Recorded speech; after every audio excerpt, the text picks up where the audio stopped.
All right, so it's been a while, but we left off talking about sequences and series. Remember, sequences are just a list of numbers, and series would be adding up all of those numbers in the sequence.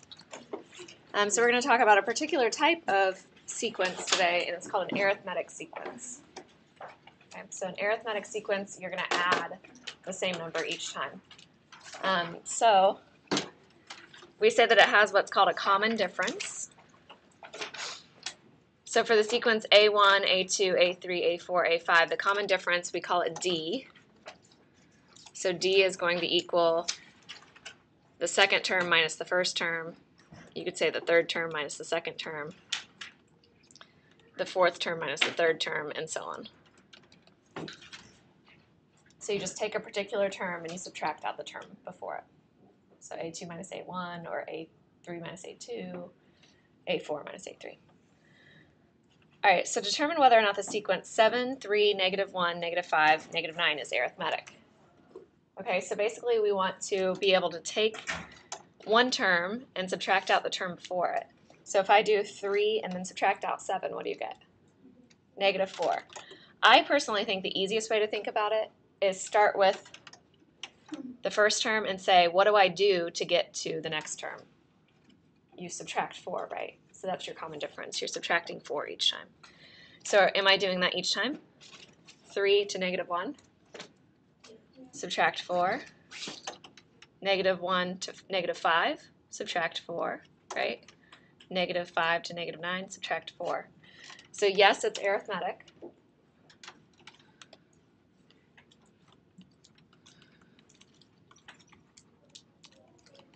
Not arithmetic, by the way, arithmetic. And the common difference is -4. So you always have to subtract 4 to get to the next term. Yes? Does it have to be -4 or like +4? It has to be -4. So if you had done any term minus the term before it, see, that's how you get the -4. So you remember it that way. All right, number 2. So find a formula for the nth term of the arithmetic sequence whose common difference is 2 and whose first term is 7. So let's write down the first few terms. So if I start with 7, and my common difference is 2, that means to get to the next term, I'm going to add 2. So I'm going to have 9, 11, 13, 15, and so on. Okay, we want a formula for the nth term. So A sub n.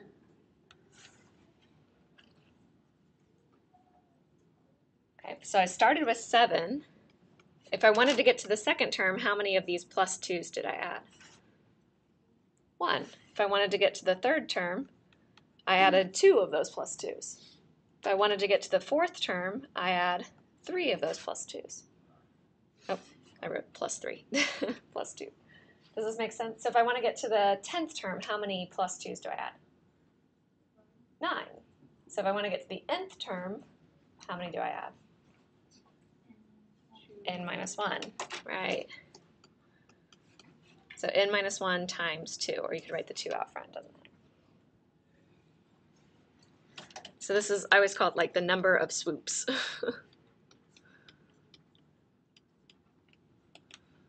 So it's the number of times you add +2.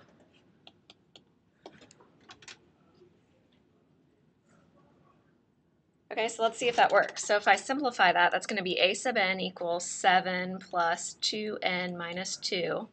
In other words, A sub n equals 2n plus 5. Okay, plug in 1 to that. So if I plug in 1, what do you get? 7. Is that the first term, A1? Yeah. Plug in 2, what do you get? 9. Do you guys see how it's working? Plug in 3, you get 11. So you're getting 7, 9, 11, 13, 15, just like we wanted. Okay, so that's your formula. So you can leave it like this, or you can simplify and leave it like that. It doesn't matter. Okay, so this gives you the formula for an arithmetic sequence. So if I'm always adding the same common difference, the same d value, then if I want to get to the nth term, a sub n, I add on n-1 of those common differences, the little swoop things I was talking about.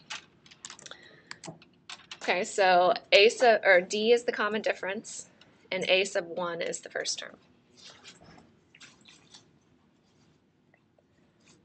I would say do not worry about this formula too much, because a lot of times you won't have the first term. A lot of times you're going to be going from like the 5th term to the 12th term. So I'll talk about what we do when we have situations like that. All right, so the first one says, find the 6th term of the arithmetic sequence that begins with 15 and 12. So I'm going to have 15, comma, 12, comma, so on.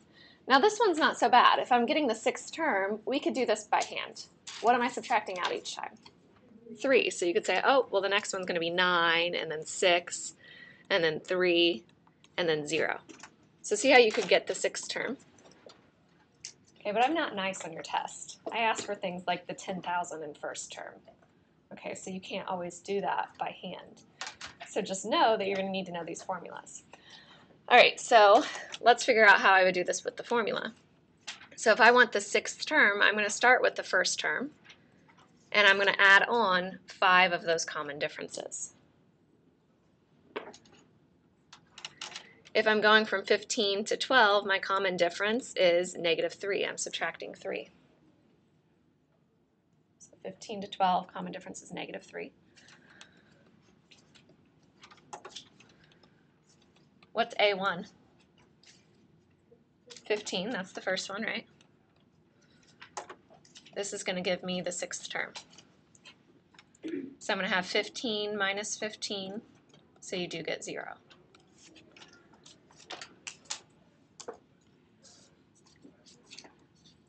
Okay, so you guys try number 2. So find the 20th term of the arithmetic sequence that begins with 2 and 9.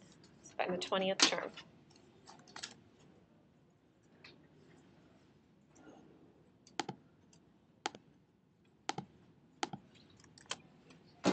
Okay, so remember your formula is if you want the nth term, you start with the first term and you add on n minus 1 common differences. So if you want the 20th term, some of you guys were like, oh, so you add on 19 of these common differences. I always remember that the subscript on the first thing, so it's A1, and 19 add to be the 20. Okay, and that will work later on when we start with like the 6th term and go to the 30th term. You know, you can still do that. So see how you had 1 plus 5 makes 6 here. Okay. So if I want the 20th term, I start with my first term, which was 2. What's my common difference? 7. That's what you're adding, right, to get to 9. So what'd you guys get? 135? Is that right? All right, so that's the 20th term.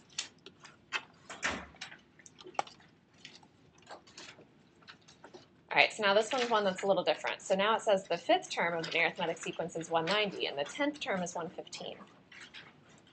Find the first term of the sequence.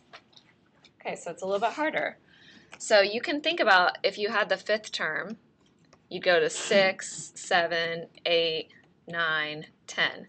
So how many common differences do you add? So 1, 2, 3, 4, 5. Do you see how that works? You would add 5 common differences. A lot of people get really confused on this because they're like, wait, but if I started with the first and went to the 9th, I only added 8. So you have 1 less than that. Do you guys see why I'm saying people get confused? But subtract out 9 minus 1, you get 8. Subtract out 10 minus 5, you get 5 common differences, right? So take the numbers and subtract them.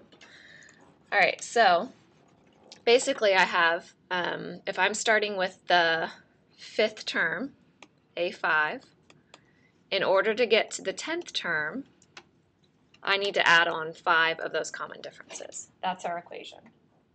So you don't always have A1 like that formula. Matt, you with me? All right, so how do we figure this out? So A5 is 190. Let's see what we can get. I don't know the common difference this time, but I do know that the 10th term is 115. When you subtract out 190, you get -75 equals 5D. So my common difference is -15. Oops.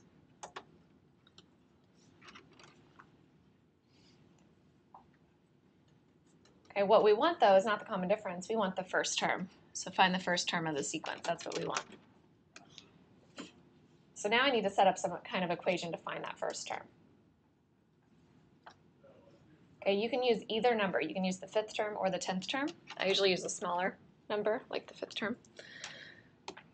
So I need to use A5, A1, and my common difference. So I'm going to say if I start with A1 and I want to get to the 5th term, how many common differences do I add? Nope. Not 5. 4. So that's why I was saying, see how like 5 plus 5 makes 10? 1 plus 4 makes 5. So like your two subscripts and the number of common differences add. They make an equation. All right, so A5 was 190. A1 is what we're trying to find, and we know our common difference is negative 15. So I get 190 equals A1 minus 60. 4 times negative 15 is negative 60. Add the 60 over. You get 250 equals A1. And that's your answer. Okay, does that make sense? It's a little bit harder when you don't have the first term because you have to think about, oh, how many common differences do I add? But like I said, they always add to be, like you had 1 plus 4 makes 5. That's how you can remember. Okay, so we talked about Gauss before. So Gauss is that, he was a little kid, remember, that figured out this method to add up all the numbers from 1 to 100. So this is the method that we're going to use. So basically, if we had all the numbers from 1 to 100, remember, you don't have to write this down. He added the first and the last. He paired them together, right? So he said there were n numbers, in this case 100 numbers. He found how many pairs there were by dividing by 2. And then he multiplied the number of pairs by the first term plus the last term. That's our Gauss formula. Okay, so you find out the number of pairs by doing n over 2, and then you multiply by a1 plus an.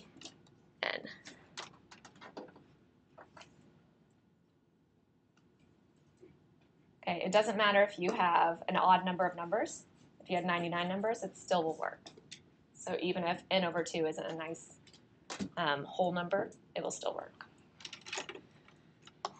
Okay, we call this the nth partial sum. So it would be adding up the first n numbers. Okay, so in this one it says find the 16th partial sum. So we want to find s sub 16.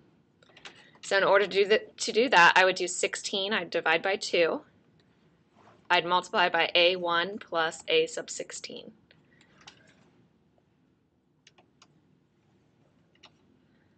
So I'm going to have 8 times a1 is 0, but I don't know what a16 is, a sub 16.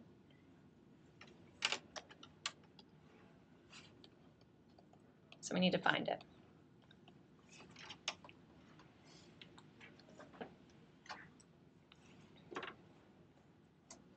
Okay, so how do I find a sub 16?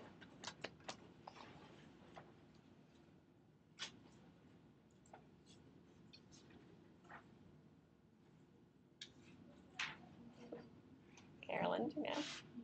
No? Yeah. We know the first term, right? What's the first term? 0. So it's going to be a1 plus how many common differences? 15, right? So a1 is 0. My common difference each time I'm adding 12. That's my common difference. So my a sub 16 is going to be 0 plus 15 times 12. 180. So that's your 16th term. So we put that here. So that's 180. Then we take 8 times 180, and you get 1440. So that's the 16th partial sum. Now, once again, 16 is not really hard to find. I mean, you could write out the first 16 terms, and then you could add them all together. But I probably won't ask that on your test. I'll probably ask, what's the, sum of the first 50 terms? Okay, so just know that you need to know these formulas. Memorize them. All right, so find the sum of all the multiples of 4 from 4 to 404. So you guys try this one.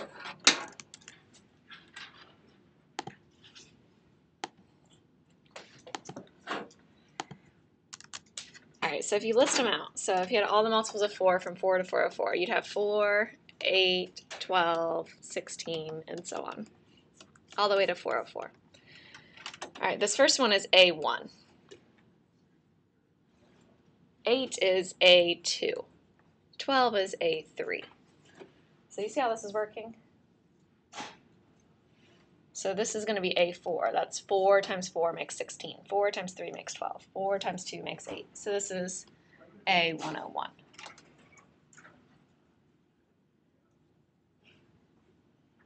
Okay, so this was the first term, second term, third term. You're just dividing by 4 each time to see what term it is. Okay, so we have 101 terms. So I'm going to add up the first 101 numbers, S of 101. So I'm going to have 101 divided by 2, right? It's always n over 2, times the first term plus the last term. Okay, so we have 101 over 2. Our first term is 4, our last term is 404.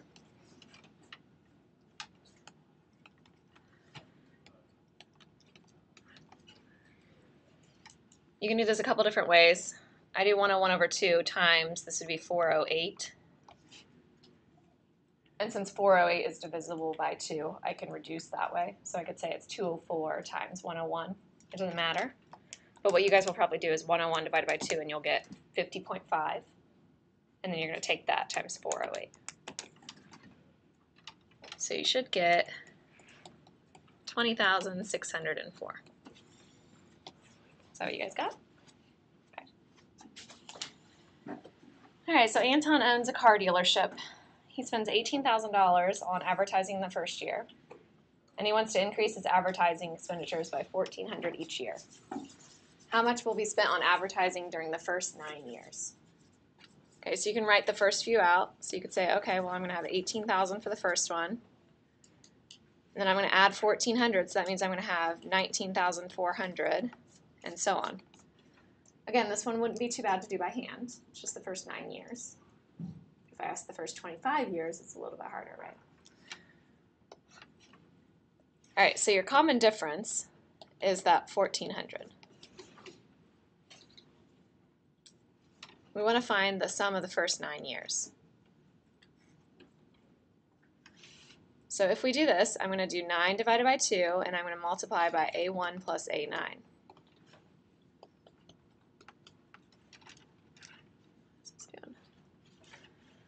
Okay, A1 we know, it's 18,000. That's how much he spent in the first year. A9 is what we don't know.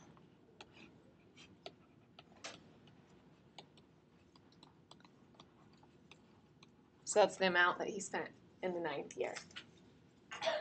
Okay, you guys try to find A9 and see what we get.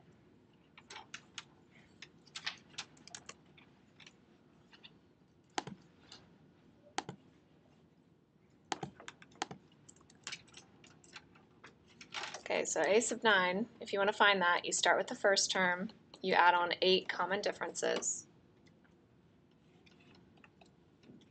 So your first term was 18,000. You add on 8 of the 1,400s.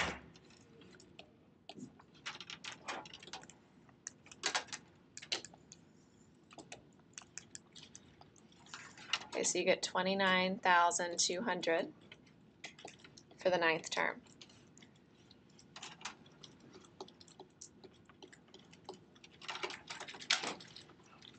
All right, that's not the total amount that he spent in those 9 years, though. That's just the amount he spent in just that 9th year.